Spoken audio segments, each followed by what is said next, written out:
આપણે આગ ઓલાવવાની છે એના પહેલા આગ શું છે, કેવી રીતે ફેલાય, કેવી રીતે લાગે એને આપણે સમજવું પડે.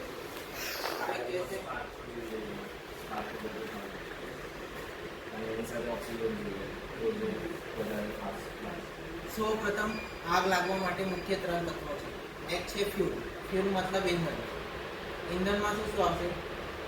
એવું નથી કે સોલિડ સ્વરૂપમાં જ હશે, જેમ કે કાગળ, પ્લાસ્ટિક, કપડાં. તરલ સ્વરૂપમાં બી હોઈ શકે, જેમ કે પેટ્રોલ, ડીઝલ છે, નેફ્થા છે, કેરોસીન છે. ત્રીજું છે ગેસ સ્વરૂપમાં પણ ફ્યુલ હોઈ શકે છે. કઈ હોઈ શકે? તમે કંઈક એક્ઝામ્પલ આપશો? અમારે ત્યાં બી પરફોર્મન્સ હોય છે, એમાં ગેસ હોય, સીએનજી ગેસ હોય. આપણે ઘરે બધા એલપીજી યુઝ કરીએ છીએ. એના અંદર કયા વાયુ હોય છે? જ્વલનશીલ પ્રોપેન અને બ્યુટેન. એને જો આપણે કંઈક હીટ આપીએ તો એમાં બી ફાયર થાય છે. એ બી એક પ્રકારનું ફ્યુલ છે. તમે પેટ્રોલ પંપ પર જાઓ છો તો તમને કયા એક્સટિબ્યુશન દેખાય છે? ખબર છે તમને? ત્યાં ફોમ ટાઈપના હોય છે, કારણ કે એ અલગ પ્રકારની ફાયર છે. લિક્વિડ ફાયર એ અલગ પ્રકારની છે, જેમાં રેતી અને ફોમ યુઝ થાય છે. મુખ્યત્વે આગ લાગવા માટેનું પહેલું એલિમેન્ટ છે એ કોઈ પણ સ્વરૂપમાં હોઈ શકે છે, સોલિડ, લિક્વિડ અને ગેસ. પહેલું આપણે એલિમેન્ટ ખબર પડી ફ્યુલ. ફ્યુલમાં આપણે બી આવી જઈએ છીએ. આજુબાજુમાં તમે પ્લાસ્ટિક, કાગળ બધા જો છો, આ એક પ્રકારનું ફ્યુલ જ છે. બીજું એલિમેન્ટ છે ઓક્સિજન, જે વાતાવરણમાં જોવા મળે છે. અને ત્રીજું છે હીટ. હીટ કઈથી મળશે? માચીસ, કોઈ સિગરેટ જલાવે છે, લાઇટર છે. આ ત્રણને તત્વો જો યોગ્ય સમપ્રમાણમાં મળશે તો શું થશે? ફાયર થશે. સમપ્રમાણ એટલે કહું છું કે કંઈક મોટું ઝાડ છે અને એને આપણે માચીસથી સળગાવીએ તો આગ લાગશે? નહીં લાગશે. કેમ? ફ્યુલની માત્રા વધારે છે અને હીટ એને ઓછું મળે છે, એટલે તો એ આગ લાગશે નહીં. એટલે આપણે કહી શકીએ કે ફાયર એક ટ્રાયંગલ છે, ત્રિકોણ છે. એના ત્રણને બાજુ સમપ્રમાણમાં હોય છે. એટલે ફાયર લાગવા માટે ત્રણને એલિમેન્ટ સમપ્રમાણમાં હોય તો ફાયર થાય. તો ફાયર કેવી રીતે લાગે તમને ખબર પડી ગઈ? એના માટે કયા એલિમેન્ટ જોઈએ? 3: ફ્યુલ, ઓક્સિજન અને હીટ. એવી જ રીતે આપણે આગ ઓલાવવાની છે તો ત્રણને તત્વોમાંથી કોઈક એક તત્વ તમે બહાર કાઢી નાખશો ને, ઓટોમેટિક ફાયર ઓલવી જશે. જેમ કે આપણે ગામડામાં ચૂલાની આગ કરીએ છીએ, ખબર છે બધાને? એકદમ તમને દેશી રીતમાં, સિમ્પલ રીતમાં સમજાવીશ, કોઈ વધારે ડીપમાં જઈશ નહીં. ગામડામાં આપણે જે ચૂલાની ફાયર કરીએ છીએ એને ઓલાવવા માટે આપણે શું કરીએ છીએ? પાણી નાખીએ છીએ. પાણી નાખીએ એટલે આપણે શું કરીએ છીએ? એની હીટ ઓછી કરીએ છીએ. તો આપણે ત્રિકોણમાંથી એક કયું હીટ આપણે બહાર કાઢીએ છીએ. એક નીકળી ગયું એટલે ફાયર ઓટોમેટિક ઓલવી જશે. બીજી પદ્ધત છે લાકડાને આપણે ઝટકીને છે ને બહાર કરી દઈએ છીએ. એટલે એનો મતલબ શું છે? આપણે ફ્યુલનું કટઅપ કરીએ છીએ એટલે ફ્યુલ અલગ થઈ ગયું, આગ ઓલવી જશે. એટલે આપણે છે ને ચેન રિએક્શન તોડવાની છે ફાયર. અને ત્રીજી પદ્ધતિ એ બી કરીએ છીએ કે માટી નાખી દેતા હોય છે. માટી નાખવાથી શું થાય? ઓક્સિજનની કટઅપ થાય છે. એટલે 3 તત્વોમાંથી તમે કોઈ પણ એક તત્વને બહાર કરી નાખશો એટલે ફાયર ઓલવી જશે. આગ અલગ અલગ પ્રકારની હોય છે. A, B, C, D 4 પ્રકારની આગ હોય છે. તમને થોડુંક ડીપલીમાં કહી દઉં છું. એ પ્રકારની ફાયરમાં સોલિડ ફાયર જોવા મળે છે, જેમ કે કાગળ, પ્લાસ્ટિક, કપડાં. જો આમાં આગ લાગે તો આમાં આપણે શું યુઝ કરીશું? પાણી. કારણ કે સોલિડ પદાર્થનું ડેન્સિટી પાણી કરતાં વધારે છે. જો પાણી નાખીશું તો અંદર જશે. શું થશે? હીટ ઓછી થશે અને ફાયર ઓલવી જશે. ડી પ્રકારની ફાયરમાં જ્વલનશીલ પ્રવાહી તત્વો આવે છે, જેમ કે પેટ્રોલ છે, ડીઝલ છે, નેફ્થા છે, કેરોસીન છે. આમાં જો ફાયર થાય તો આપણે પાણી નાખીશું આમાં? કેમ નહીં નાખીશું? હીટ નથી હોતી. બીજું કંઈક કારણ? પાણીનું ડેન્સિટી એના કરતાં વધારે છે. જો તમે પાણી નાખશો ને, પાણી નીચે જશે અને કેરોસીન, પેટ્રોલ ઉપર આવશે અને એને પ્લસ ઓક્સિજન મળશે. જો ઘરમાં કંઈક કડાઈમાં તેલ છે અને તેલમાં જો આગ લાગી તો કંઈ પાણી નાખતા નહીં. તેલ તમારા પર ઉડી શકે છે, દાઝી બી શકો છો. એના માટે છે ને મેકેનિકલ ફોર્મ હોય છે AFFF. એ તમને નહીં જોવા મળશે. અમારા એક્સટિબ્યુશન અને અલગથી ફોર્મ કરવા હોય છે ફાયર બ્રિગેડ પાસે. એ એક પ્રકારનું ઝાગ બનાવે છે. આપણે જે સાબરનો ઝાગ કેવો બને છે? એ ઝાગ હોય છે. ફાયર થાય તો અમે એના પર ફોર્મ મારીએ છીએ એટલે એ કેવું ચાદરની માફક ફેલી જાય છે. એનાથી શું થાય છે? ઓક્સિજનની કટઓફ થાય છે. ત્રીજી ફાયર છે C ક્લાસ ફાયર, જેમાં ગેસની ફાયર જોવા મળે છે. LPG છે, હાઇડ્રોજન છે, પ્રોપેન છે, બ્યુટેન છે. આ ફાયરને ઓલવવા માટે શું કરશો તમે? જો LPGમાં આગ લાગી તો શું કરશો ઘરે? CNGમાં, LPGમાં જો આગ લાગે ઓક્સિજન એમાં તમારે ફ્યુલની સપ્લાય છે ને એ બંધ કરવી પડે. જ્યાં સુધી ગેસ નીકળશે ત્યાં સુધી તો ફાયર થશે જ. એટલે તમારે જે આઇસોલેશન વાલ્વ છે ને એ બંધ કરવાનું છે. તમારે ગોતવાનું છે કે કઈથી ફ્યુલ નીકળે છે. જ્યાં સુધી ફ્યુલ બંધ નહીં થશે ત્યાં સુધી ફાયર બંધ થશે નહીં. અને જો ફાયર થઈ ગઈ તો આપણે ત્યાં CO2 કે DCP પાવડર યુઝ કરીએ છીએ. DCP એક અલગ કેમિકલ પાવડર છે, ડ્રાય કેમિકલ પાવડર અમે કહીએ છીએ એને. અને ચોથા પ્રકારની આગ છે મેટલની ફાયર, જેમાં મેટલમાં આપણે આયર્ન કહી શકીએ, એલ્યુમિનિયમ, એ મોસ્ટ ઓફ ઇન્ડસ્ટ્રીમાં આગ લાગે છે. એના માટે ડ્રાય કેમિકલ યુઝ થાય છે, ડ્રાય કેમિકલ પાવડર. એ તો અલગ પ્રકારની ફાયર છે. મુખ્યત્વે આપણે ગ્રામીણ અને સિટીમાં A અને B બે પ્રકારની ફાયર જોવા મળે છે. તો જેમ અલગ અલગ પ્રકારની ટાઈપની ફાયર હોય છે એને ઓલાવવા માટે બી અલગ અલગ ટાઈપની પદ્ધતિ હોય છે. પરંતુ અત્યારે ભારત સરકાર તરફથી એક ABC ટાઈપ એક્સટિંગ્વિશર આવેલું છે. તમારે કોઈ પણ ફાયર થાય તો તમારે કંઈક વિચારવાની જરૂર નથી. તમે આને સીલને તોડીને ડાયરેક્ટ ઓપરેટ કરીને આગને ઓલવી શકો છો. ABC, આનું નામ જ ABC છે. એટલે ABC ત્રણેય પ્રકારની ફાયરને તમે ઓલવી શકો છો. પછી એ ઇલેક્ટ્રિક ફાયર બી હોય તો પણ એમાં યુઝ કરી શકો છો. પણ ઇલેક્ટ્રિક ફાયરમાં તમે CO2, આ ફાયર એક્સટિંગ્વિશર છે ને, આ યુઝ કરશો તો સારું. કોઈ કહેશે આ યુઝ કેમ કહું છું CO2 માટે?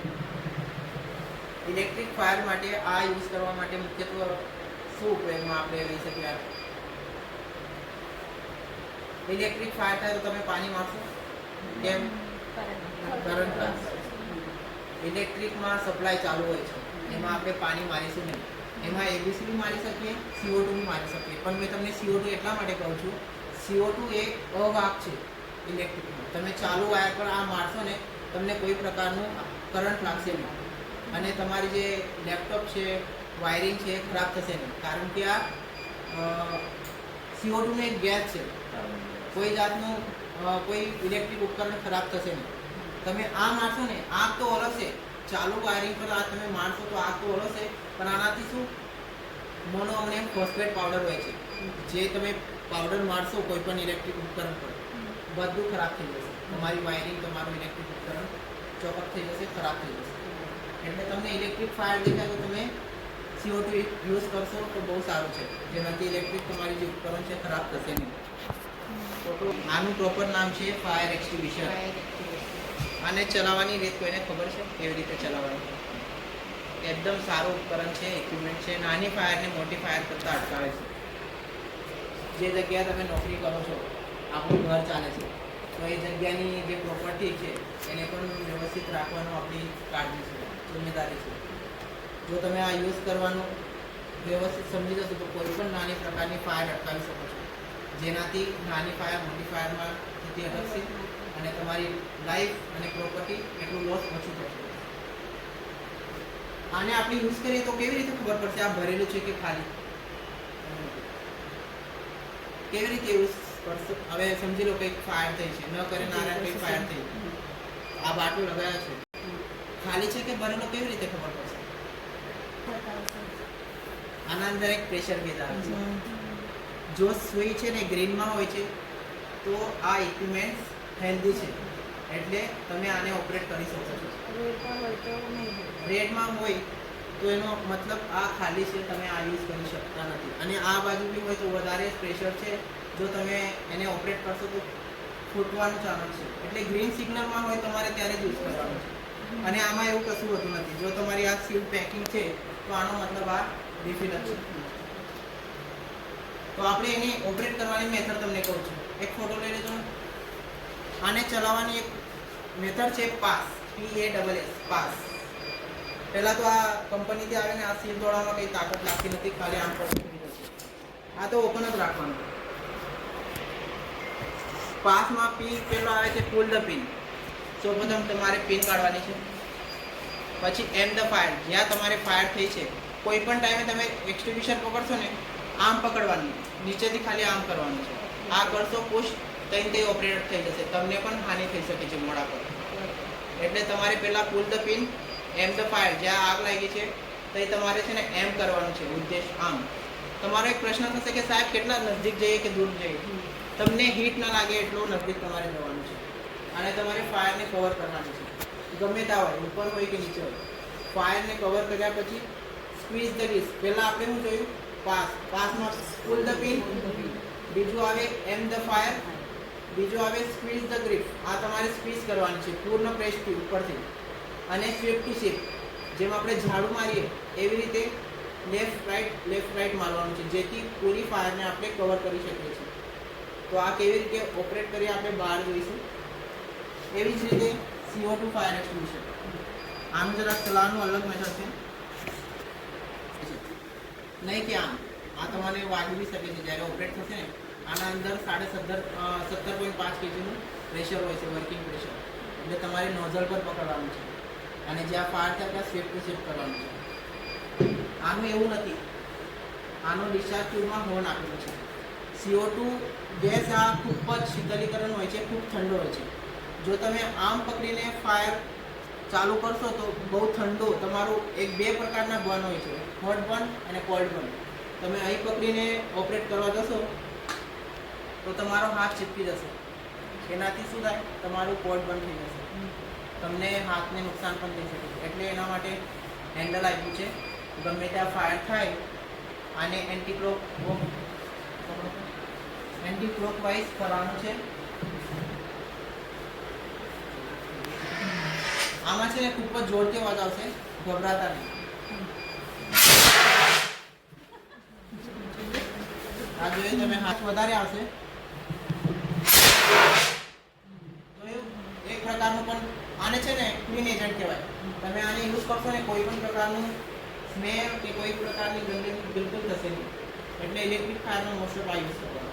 અને ગમે ABC ટાઈપ ફાયર હોય કે આપણે આ ABC ટાઈપ એક્સટિંગ્વિશર યુઝ કરીએ છીએ. આ તો બહુ સિમ્પલ છે, આના અંદર પાવડર હોય છે. આ કોમ ખાલી ફરવાનું છે. આના અંદર એક પિન આવે છે નાની, એ પિન કાઢીને પછી આમ ફરવાનું છે. આ આપણે ઓપરેટ બહાર. ફાયર શું આપે છે આપણે? જો આગ લાગે તો આપણે કેવી રીતે ખબર પડશે કે ફાયર થઈ છે? ફાયરના પ્રોડક્ટ સૌથી પહેલા ધુઆ નીકળે છે, સ્મેલ આવે. બીજું આવે છે લાઇટ અને ત્રીજું આવે છે હીટ. આ તો પછી આવે છે જ્યારે તમને કોઈ પણ સ્મેલ અથવા ધુઓ દેખાય તરત જ તમારે જોવાનું છે કે ફાયર તો થઈ છે. અને ત્યાંથી તમારે સ્થળાંતર થઈને જ્યાં ખુલ્લું વાતાવરણ છે ત્યાં જવાનું છે, અથવા તો તમારા ડૉક્ટર સાહેબ છે, કોઈ સિનિયર છે એમને કહેવાનું છે. સૌથી ડેન્જર ફાયર નથી, ફાયર કરતાં ડેન્જર છે સ્મોક. કારણ કે એમાં કાર્બન મોનોક્સાઇડ હોય છે. વિધિન 1 મિનિટમાં તમને બેહોશ પાડી નાખે છે, એવી ખતરનાક ઝેરેલી ગેસ છે. એટલે જો તમારે ફાયર થઈ ગઈ અને સ્મોક થઈ ગયો તો સૌપ્રથમ તમે કેવી રીતના નીકળશો? એમને એમ ભાગશો. તમારે ત્યારે કોઈ પણ નેપકિન અથવા નેપકિન ના હોય તો શર્ટના મદદથી નાક પર રાખીને ક્રાઉલિંગ કરીને અથવા ઝૂકીને જવાનું છે. કારણ કે સ્મોક એ હવા કરતાં હલકો હોય છે, સ્મોક હંમેશા ઉપર હોય છે. તો તમારે હંમેશા ઝૂકીને કે ક્રાઉલિંગ કરીને બહાર નીકળવાનું છે. અને 101 પણ કોલ કરીને કહેવાનું છે કે ફાયર થઈ છે. એમાં પ્રોપર એડ્રેસ, પ્રોપર સિનારીઓ બતાવવાનું છે. અને એક્સટિંગ્વિશર કાઉલિંગ કરીને આપી દેવાનું બહાર. બહુ પડી હતી ને એટલા માટે પ્રશ્ન કર્યો. અને તમને કંઈક દેખાય જ નહીં. તમે સમજો કંઈક આગ લાગે એટલે તમારી શોર્ટ ઇલેક્ટ્રિસિટી બંધ થઈ જાય તો તમારે બહાર નીકળવા માટે દીખે નહીં, તો તમારે દિવાલના મદદથી ક્રાઉડિંગ કરીને નીકળવાનું છે. આમ તમારે છે ને મેન એમ ધ ફાયર અહીં પકડવાનું.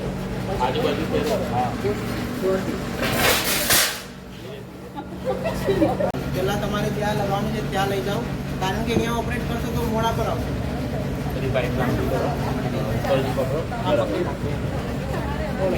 ધીરેથી ખોલો.